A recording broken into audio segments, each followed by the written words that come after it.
Hi friends, welcome to our channel. நம்ம TNPSC group 4 answer key explanation சீரீஸில் இது episode 5. இந்த வீடியோவில் நம்ம கொஸ்டின் நம்பர் 101 இருந்து 125 வரைக்கும் பார்க்க போகிறோம். சரி, ஓகேவா? இந்த வீடியோ உங்களுக்கு பிடிச்சிருந்துச்சுன்னா லைக் பண்ணுங்கள், ஷேர் பண்ணுங்கள், சப்ஸ்கிரைப் பண்ணுங்கள், மறக்காமல் கமெண்ட் பண்ணுங்கள். இப்போ வாங்க வீடியோக்குள்ள போகிறோம்.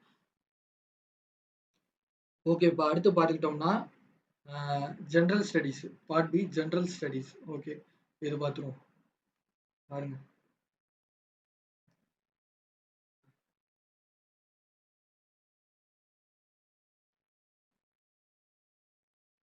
ஓகே, கீழ் வருபவனற்றுள் சரியாக பொருத்துக. சார்ந்திருக்கும் குழந்தைகளுக்கு நிதியுதவி. இது நம்ம இதை ஈஸியாகவே கண்டுபிடிச்சிடலாம். ஏன்னா பார்த்தீங்கன்னா, இது ஆதரவற்ற கைவிடப்பட்ட மற்றும் தனியான சிறுவர்களுக்கு வழங்குதல், 16 வயசு உட்பட்ட சிறுவர்கள், அப்புறம் 6லேருந்து 16 வயசு, அப்புறம் 18லேருந்து 21 வயசு இது கொடுத்துட்டாங்களே. இது இதோட ஈஸியாக இதை மேட்ச் பண்ணிடலாம். பார்த்தீங்கன்னா, சார்ந்திருக்கும் குழந்தைகளுக்கு நிதியுதவி, இதில் எது வரும்? மேபி சார்ந்திருக்கிற குழந்தைகள்னா குழந்தைகள்னாலே 16 வயசு, 6லேருந்து 16 இது 2ல தான் ஏதோ ஒன்று வரும். இப்போ அடுத்தது பார்ப்போம். ஆதரவற்ற மற்றும் அனாதை சிறுமிகளை பராமரித்தல். இதுவுமே இது 2ல ஏதாவது ஒன்று தான் வரும். ஏன்னா இது 2க்குமே ஏதாவது ஒன்று. ஏன்னா இது 2மே சிறுவர்களை பற்றி சொல்றது தான். சிறுவர்கள் எத்தனை வயசு இருப்பாங்க? 16லேருந்து 16 தான் இருப்பாங்க. இப்போ இதை எப்படி ஃபைன் பண்றதுன்னா, சார்ந்திருக்கும் குழந்தைகளுக்கு நிதியுதவி. அதாவது சார்ந்திருக்கும் குழந்தைகளுக்கு நிதியுதவினா 16 வயதுக்கு உட்பட்ட சிறுவர்கள்னு வச்சுக்கோங்க. அதாவது 16 வயதுக்கு உட்பட்ட சிறுவர்கள். சார்ந்து இருக்கிறது அதானே. எத்தனை வயசு வேணா இருக்கும் அவங்களுக்கு. சின்ன பசங்க தான் சொல்லியிருக்காங்க, குழந்தைகள் தான் சொல்லியிருக்காங்க, வயசுலாம் சொல்லுவாங்க. ஆதரவற்ற மற்றும் அனாதை சிறுமிகளை பராமரித்தல். இது 6 வயசுல இருந்து, அதாவது இது ஆதரவற்றன்னு வந்துருச்சு. அதாவது சார்ந்து இருக்கும் குழந்தைகள் நிதி உதவினா 16 வயசு. ஓகேவா? குழந்தைகள்னு வந்துருச்சு. ஸோ அதனால அவங்க எப்போ வேணா இருக்கலாம். 16 குழந்தைகள்னு வந்தாலே ஒரு வயசுல இருந்து 16 வயசு இல்ல பிறந்த குழந்தை எதுவா வேணா இருக்கலாம். ஸோ அதனால 16 வயசுக்கு உட்பட்டவங்க. இது சிறுமிகள்னு கொடுத்துருக்காங்க. சிறுமிகளை அப்படின்னு கொடுத்துருக்காங்க. சிறுமிகள்னா ஒரு குறிப்பிட்ட இது இருக்கு. ஒரு 6 வயசுக்கு மேல இருக்கிறவங்கள தான் சிறுமிகள்னு சொல்லுவாங்க. 6 வயசுக்குள்ள இருக்கவங்க சிறுமிகள்னு சொல்ல மாட்டாங்க. அது குழந்தைகள் அந்த மாதிரி சொல்லுவாங்க. ஸோ இது ஃபோர்த் ஒன் எடுத்துக்கலாம். அதாவது இதுக்குள்ள இருக்க டிஃபரன்ஸ் என்னன்னா, இது குழந்தைகள்னு கொடுத்துட்டாங்க. குழந்தைகள்னு கொடுத்துட்டா 6லேருந்து 16 கொடுத்துட்டாங்க. அப்ப 6 கீழ இருக்கவங்க தானே 6க்கு கீழ இருக்கவங்களும் குழந்தைகள் தானே. அதை மென்ஷன் பண்ணவே இல்லை. ஸோ அதனால இங்க 6 16 வயசுக்குள்ளன்னு கொடுத்துட்டாங்க. அப்போ இது வந்துருச்சு. சிறுமிகள் கொடுத்தனால 6 வயசுக்கு மேல அந்த மாதிரி நம்ம இதை எடுத்துக்கிட்டோம். வளர்ப்பு மற்றும் பராமரிப்பு சேவை திட்டம். இதுக்கு ஆப்ஷன் 2 தான். ஆதரவற்ற கைவிடப்பட்ட இதுதான். அப்போ மிச்சம் இருக்கிறது என்ன? சிறுவர்களுக்கான பராமரிப்பு இல்லம்னா 18 வயசுலேருந்து 21 தான். அப்போ ஆப்ஷன் சி தான் ஆன்சர். 3, 4, 2, 1. 2024 முதல் 2025ஆம் ஆண்டைய தமிழ்நாடு பொருளாதார ஆய்வறிக்கையின்படி அதன் உற்பத்தியினை பொறுத்து பின்வருவனவற்றை ஏறுவரிசையில் வரிசைப்படுத்துதல். இது பார்த்துக்கிட்டீங்கன்னா, இது உற்பத்தியை பொறுத்து நம்ம இது பண்ண சொல்லியிருக்காங்க. ஃபர்ஸ்ட் தமிழ்நாட்டுல எண்ணெய் இதுதான் ஃபர்ஸ்ட். எண்ணெய், நிலக்கடலை, கரும்பு. ஏன்னா இது எல்லாமே கொடுத்துருக்காங்க. எண்ணெய் வித்துகள், நிலக்கடலை மற்றும் கரும்பு. இது தனித்தனியா கொடுத்தா கூட அடுத்தடுத்துன்னு வச்சுக்கலாம். ஆனா இது 3மே சேர்த்து கொடுத்தனால இது 3மே கம்பைன் பண்ணும்போது இதுதான் நிறைய வரும். இதுதான். அடுத்து மக்காச்சோளம் அடுத்து நிறைய ப்ரொடியூஸ் பண்ணுவாங்க தமிழ்நாட்டுல. ஸோ அடுத்து நெல் உற்பத்தி திறன். நெல் கடைசியா தான். இதுல கடைசியா. அதுக்காக நெல் அதிகமா ப்ரொடியூஸ் பண்ணல அப்படின்னு நான் சொல்ல வரல. ஆனா இதுக்கு கம்பேர் பண்ணும்போது நெல்லுக்கு கம்மி தான். ஸோ 3, 2, 1 தான். ஆப்ஷன் பி தான் ஆன்சர். தமிழ்நாடு சுகாதார அமைப்பு சீர்திருத்த திட்டம் பற்றிய தவறான கூற்றினை கண்டறிக. ஓகே, இப்போ இத்திட்டத்திற்கு உலக வங்கிகள் ஆதரவு அளிக்கின்றன. சரி, ஓகே, கரெக்ட் தான். அது இந்த திட்டம் மத்திய மாநில அரசாங்கத்தால் 60-40 என்ற விகிதத்தில் பயன்பாடு எதுவும் கிடையாது. அப்போ இந்த முடிவு அப்புறம் பார்த்தீங்கன்னா, இந்த திட்டம் எஸ்டிஜி இலக்கான அடைவதை நோக்கமாக கொண்டது. அப்படிலாம் எதுவும் கிடையாது. ஸோ இது கிடையாது. அப்போ வந்து ஆப்ஷன் 2வும் 4 தான். ஆப்ஷன் சி தான் ஆன்சர். 2வும் 4 தான் ஆன்சர். ஸோ ஆப்ஷன் சி தான் ஆன்சர். அரசு புறம்போக்கு நிலங்களை தாழ்த்தப்பட்ட சமூகத்திற்கு வழங்குவதன் வாயிலாக அ அரசின் நிதி வருவாயினை பெருக்கிக் கொள்ளலாம் என்று ஓகே. இது கரெக்ட்டா தான் இருக்கு. கரெக்ட்டு. மனிதநேயமிக்க நபர்கள் தாழ்த்தப்பட்ட சமூக மக்களின் கல்வியினை மேம்படுத்தும் பொருட்டு பஞ்சமர் பள்ளிகளை கல்பெட்டில் ஓகே. இதுவும் கரெக்ட் தான். 2மே கரெக்ட் தான். அப்ப ஆப்ஷன் பி தான். ஏ, பி காரணம் கூற்று 2மே சரி. சரியான விளக்கம். சரி ஓகே. இதுக்கு வந்து பார்த்துக்கிட்டீங்கன்னா, சரியான மேட்ச் கிடையாது. Incorrectly match. அதாவது பொருத்தமில்லாத ஒண்ணு. இதுல பொருத்தமில்லாதது எதுனா, தமிழ் செம்மொழியாக அறிவிக்கப்பட்டது வந்து கிடையாது. தப்பு. அதே மாரி இந்திய தேசிய ஒருங்கிணைப்பு ஆணையம் 1900 இதெல்லாம் கிடையாது. தப்பு. அப்போ வந்து ஆப்ஷன் பி தான் 2, 4 தான் கரெக்டான ஆன்சர். ஓகே. இந்த சூரிய கார் முக்கூட் பஜ்னி யோஜனா என்ற திட்டத்தின் நோக்கமானது. இதுல உங்களுக்கு இந்த கொஸ்டின்லயே தெரிஞ்சுரும். சூரிய அப்படின்னு வந்திருக்கு. அப்பன்னா சூரிய ஒளி. அத வச்சு ஏதோ ப்ராஜெக்ட் தான். அப்போ வந்து installing roof top solar panel தான். ஓகேவா? அப்ப ஆப்ஷன் ஏ தான் ஆன்சர். ஆப்ஷன் ஏ தான் ஆன்சர்.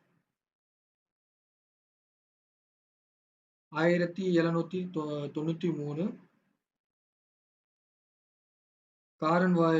காரன்வாலிஸ் பிரபுவின் கிழக்கிந்திய வணிகக் குழுவின் ஆட்சியின் கீழ் ஜமீன்தாரி முறை கொண்டு வரப்பட்டது. ஓகே கரெக்ட் தான்.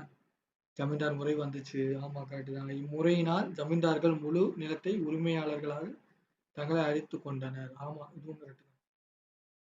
இதுக்கு வந்து ஆப்ஷன் டி தான் கரெக்ட். 2ம் சரி, காரணமும் சரி தான்.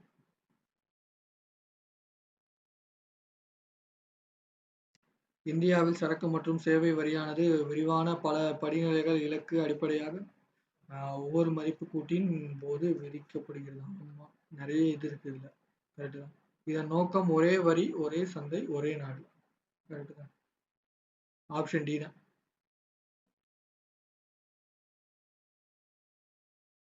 இது வந்து பாத்தீங்களா, கீழ்கண்ட தமிழ்நாடு நிதி அமைச்சர்களை அவர்களின் பட்ஜெட் ஆண்டை அடிப்படையாக கொண்டு காலவரிசை படுத்துகன்னு கேட்டிருக்காங்க.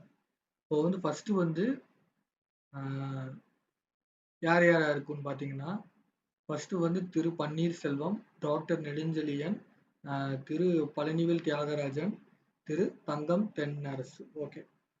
டாக்டர் நெடுஞ்செழியன் அவர் தான் வருவாரு. செகண்ட் வந்து திரு பன்னீர்செல்வம் அவர்கள் வருவாரு. 3வது வந்து திரு பழனிவேல் தியாகராஜன் அவர்கள். 4வது வந்து திரு தங்கம் தென்னரசு அவர்கள். ஓகே. அப்படி பார்த்தோம்னா ஆப்ஷன் சி தான் ஆன்சர்.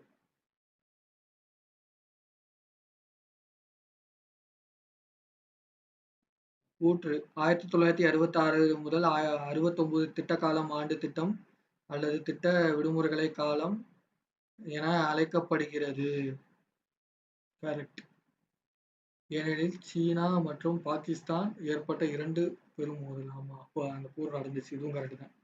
அப்போ ஆப்ஷன் சி தான். காரணம் சரி, கூற்று சரி.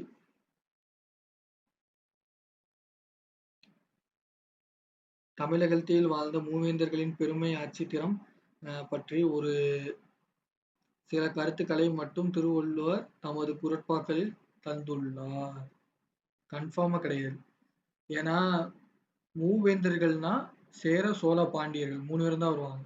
சோழர்கள் வந்து திருவள்ளுவர் காலத்துல வந்து முன்னாடி இருந்த மாரி எந்த குறிப்புகளும் இல்ல.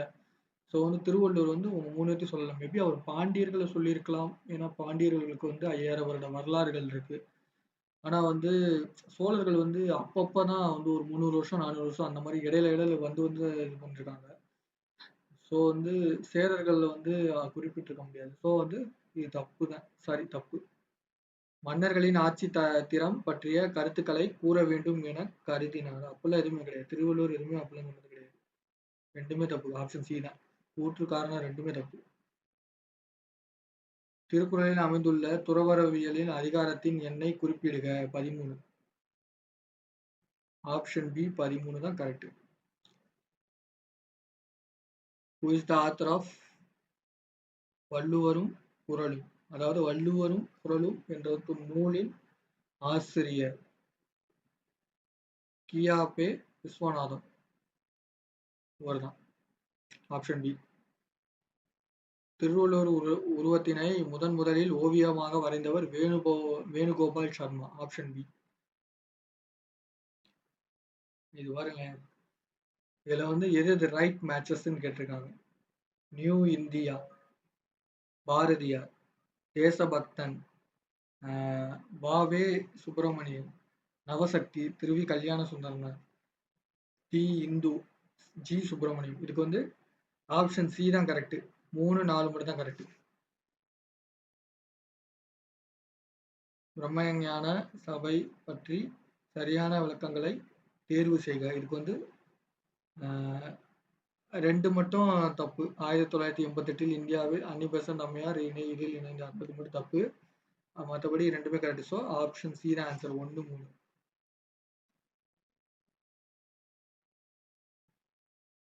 ஆயிரத்தி 1925 ஈவேரா பெரியார் சுயமரியாதை இயக்கத்தை தொடங்கினார். Yes correct. சுயமரியாதை இயக்கத்தின் அதிகாரப்பூர்வ செயல்தாள் நியூ இந்தியா ஆகும். அப்படிலாம் கிடையாது. ஆப்ஷன் ஏ தான்.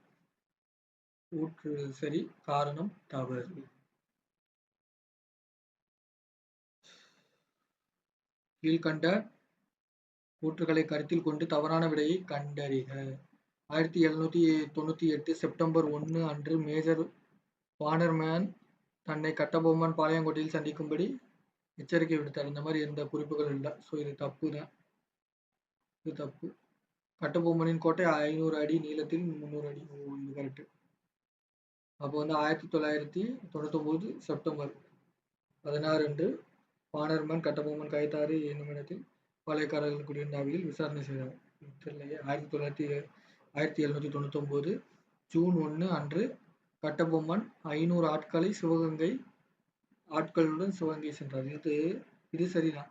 அப்போ இதுதான் தப்பா இருக்கணும். அப்போ 1, 3 தான். அப்போ ஆப்ஷன் சி தான் கரெக்ட். சரியான வாக்கியங்களை தெரிவு செய்க. காங்கிரஸ் கட்சி 1923 சென்னையில் நடந்த தேர்தலை புறக்கணித்தது. சுயராஜ்ய கட்சி 11 இடங்களில் வெற்றி பெற்றது. மேபி இது தப்புன்னு நினைக்கிறேன். சுயராஜ்ய கட்சி 11 இடங்களில் வெற்றி பெற்றது தப்பு. அது தப்பு. சென்னையில் நீதி கட்சி அமைச்சரவை அமைந்தது. ஓகே, இது கரெக்டாக தான் இருக்கு. காமராஜர் சென்னையில் ஒத்துழையாமை இயக்கத்தினால் வழி நடத்தினார். தப்பு தான். அப்போ 1, 3 சி தான் ஆன்சர்.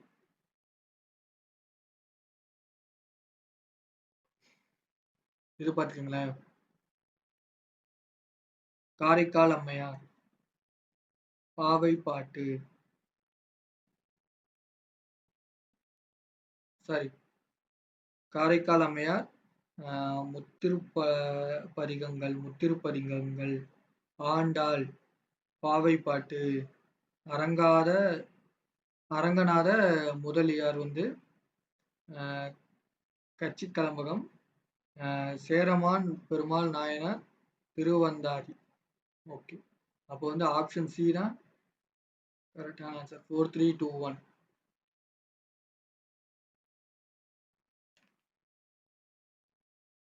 கீழ்கண்ட சிவகலை அகழாய்வு வாக்கியத்தை பொருத்தமான பதிலை தேர்ந்தெடுக்கும். சிவகலை அகழாய்வு தாமிரபரணி ஆற்றின் வடக்கு கரையில் அமைந்தது. ஓகே, கரெக்டு தான். சிவகலை பகுதியில் வாழ்ந்த தமிழ்ச்சங்க மிக பழமையானதாக கருதப்பட்டது. அப்படி எதுவும் குறிப்பு இல்லை.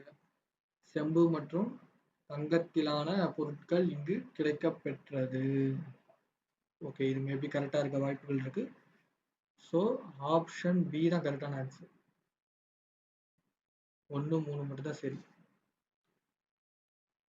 இது ஈஸியான கொஸ்டின்.